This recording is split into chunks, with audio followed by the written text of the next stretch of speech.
Today's episode of the Rough Drafts Podcast is brought to you by the newly updated sportsbook at unicorn.com.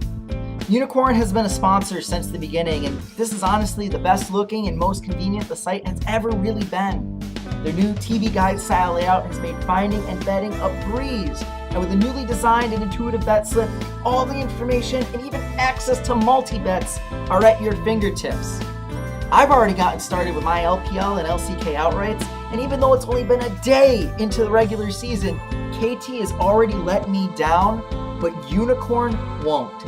So check out unicorn.com, the world's premier esports betting site.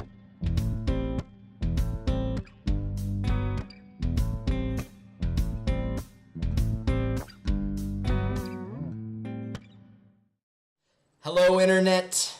My name is Walter Ceades Fedczuk, and I am your Guess the Lines World Heavyweight Champion, and welcome back to our 2017 League of Legends World Championship team-by-team preview episodes. That is right, I'm in the host seat for this one. It must mean that we are talking about a region that I don't care as much about as Chase, because he watched a bunch of games for them, and I'm going to ask him questions about them, because that's how all of this works. Isn't that right, my good friend and co-host, Chase RedShirtKing, not World Heavyweight Champion, Wassenar?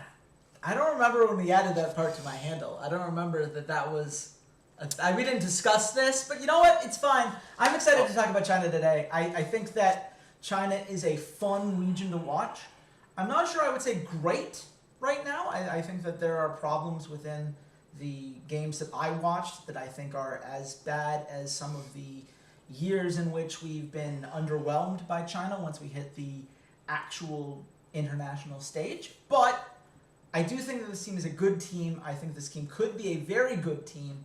And I'm excited to see how they live up to the potential that is clearly there with the sheer talent that is on display for them. You know, Chase, it's absolutely fine. There is only one region that is, in fact, great again, and we haven't talked about them yet. So don't worry about that, but we shall worry about the team that we are talking about today. That is, of course, Edward Gaming, also known as EDG, the number one seed out of China. And what did that number one seed earn them, Chase, but a date with Destiny and the reigning world champions in SKT T1 in Group A.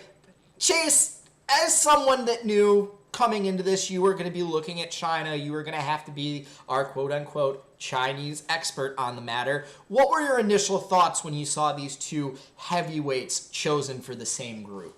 Well, first of all, my initial thoughts were you guys should definitely read Kelsey Moser and or potentially Emily Rand if you want to have the attention of people who do watch China on a week-to-week basis. I'm going to tell you what I saw in the last couple patches of international play that Edward Gaming had and what I think that means. So let me preface all of that.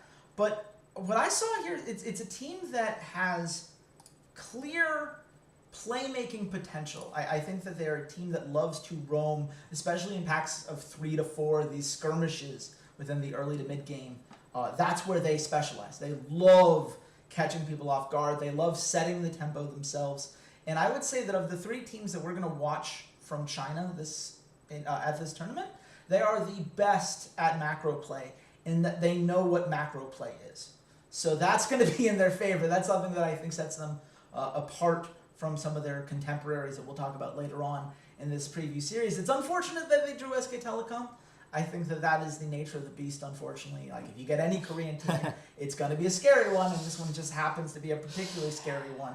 But they do have the talent on display to deal with it. They do have players like Scout, who are just these, very good mechanical players. Scout obviously having been a substitute on SK Telecom, he knows how the team works, he knows what their tendencies are. Maybe that helps him out. Maybe that's something where he can provide a little bit of extra knowledge to his coach and really make sure that they're taking as much out of that and as much out of the mirror matchup as they can. I'd love to see Nofe take advantage of that kind of thing.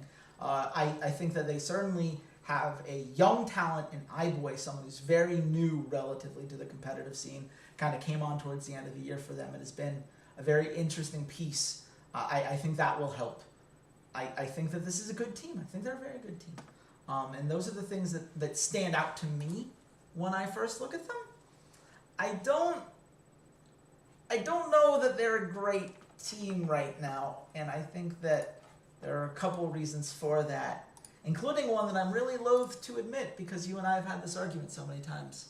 Well, before we get to the bad, I do want to focus on the good. So for those of us that don't watch the LPL with any type of frequency or those of us who maybe weren't paying attention in the rough draft VOD review very well, what would you say is kind of the overarching style of EDG? What is their primary go-to power move, so to speak?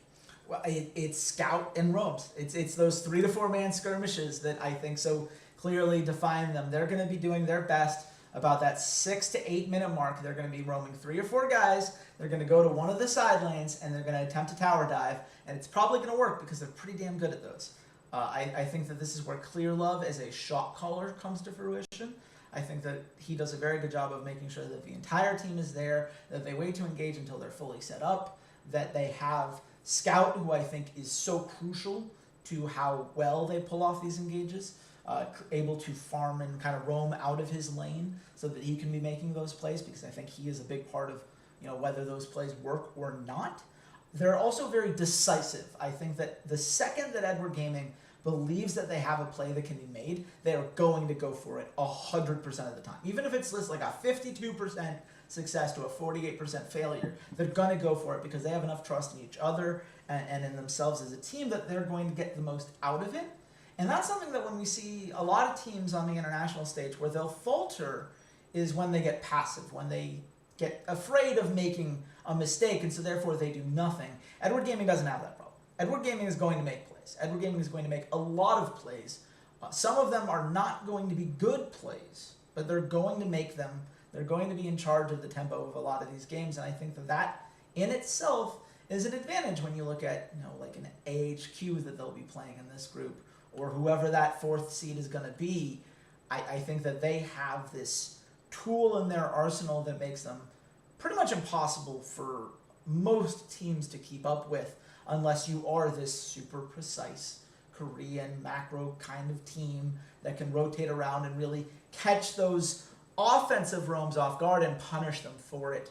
Or you're so much built the same way, like a team like RNG was, or a team like Team WE, both of whom were able to take them to 5 games during their playoff run. WE, I guess it was regular season, they went back and forth.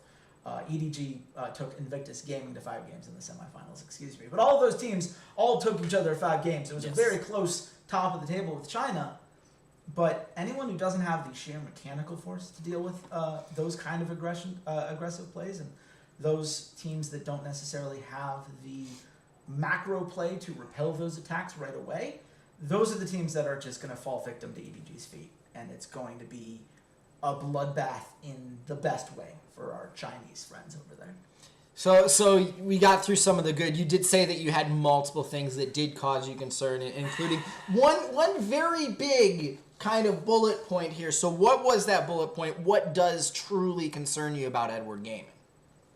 I'm not on the Clear Love bandwagon anymore. Oh, really? Look. Really? Hold up. Clear Love, if there's going to be a League of Legends Hall of Fame, as far as I'm concerned, he's earned his spot. Probably won't be first ballot because he doesn't have the international success that we usually look for from first ballot people, but certainly the national success, certainly a guy who has revolutionized the way that China plays the game. He deserves all the respect in the world. I don't think he's been that great from what I saw in the playoffs. I went back through a series against Invictus. I went back through a series against RNG, and I wasn't particularly blown away by any of the decisions that he was making there. The numbers in the regular season were a bit better than what we saw in the playoffs, so there's a chance that was just nerves of the playoffs or just poor matchups or whatever. Certainly he had some great stats in the regular season. 6.2 KDA, led his team, 73% kill participation. That's always what you want to see from jungler. And he is the guy that they're centering all this play around. His shot calling is there. I don't think his mechanics are with where we see the rest of the world. And so much of what I saw when I watched EDG in their series against Invictus or their series against Royal is that the game was basically decided by how clean that first or second gank that EDG went for worked out. If they were able to pull it off, they snowballed very well. They were incredibly efficient at doing so, and they were able to, take over a map in a way that very few players can. If they lost, it would snowball, and you can always kind of tell how bad a snowball is by how long the highlight videos are. When I was rewatching those highlights to kind of get myself refreshed on the games that we had watched about EDG, their losses were like 3 or 4 minute long highlight videos because they lose that second fight and then they lose the next one and the next one and then the game's over. That's also a problem in terms of the kind of cockiness that comes with this idea that we can win every fight. If it's a 52% chance, we'll take the fight. Well, Mouse has taken on some fights one-on-one in the top lane that he's been baited into because he believes he's the better player. People who remember Mouse from last year might be surprised to hear that Mouse is that confident when it comes to his one-on-one playmaking. I don't necessarily think that he should be as confident as he was in some of those series, especially against Invictus, where he was baited into 1v1s that were just absolutely unnecessary. I certainly don't think that iBoy is a perfect player either. He is very young. Him on Tristana is such a different player than him on anything else. Tristana, we're seeing already in the play-in stage, is a dominant AD carry threat. I think right now it's the only AD carry to have a positive win rate right now. And that's great. iBoy plays a great Tristana, but his team's adjusted to that, and as we start seeing more Tristana bans, as I expect that we're going to when the main event rolls around, I am not nearly as confident in his positioning when it comes to the second or third or fourth best AD carry that he has in his arsenal. So all of that tells me that this is a team that has enough individual outplay potential in a guy like Scout, in iBoy when he is on his comfort champs, and Mouse when he's with the rest of his team and can really make the most out of, using their skill sets to amplify his own. There's a lot of talent on this team. I'm just not sure that their decision making is strong enough to make up for some of the lapses that might happen with individual players. And I don't think the individual players are strong enough that the lapses in judgment are going to happen without them being punished in some way, shape, or form. So it's kind of from both ends. They're good, but they're not quite as good as we would expect one of the very best teams of this tournament to be.